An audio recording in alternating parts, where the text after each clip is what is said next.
से पीछे हैं और LA4 का ये गैर हतमी गैर सरकारी नतीजा है। नताइज आने का सिलसिला जारी है। LA4 से आपको मीरपुर का ये हल्का है जिससे नताइज से मुतालिक आपको आगाह कर रहे हैं कि रुखसार अहमद PMLN के हैं, वो इस वक्त आगे हैं। गैर हतमी गैर सरकारी नताइज हैं ये जिनसे मुतालिक आपको आगाह कर रहे हैं।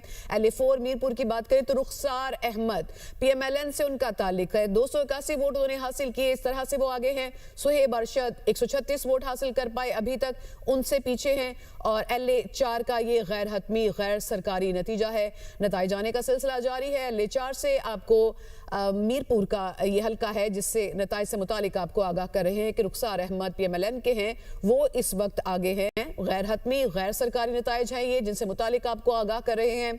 LA4 मीरपुर की बात करें तो रुखसार अहमद PMLN से उनका ताल्लुक है। 281 वोट उन्होंने हासिल किए, इस तरह से वो आगे हैं। सुहेब अरशद 136 वोट हासिल कर पाए, अभी तक उनसे पीछे हैं और LA4 का ये गैर हतमी गैर सरकारी नतीजा है। नताइज आने का सिलसिला जारी है। LA4 से आपको मीरपुर का ये हल्का है जिससे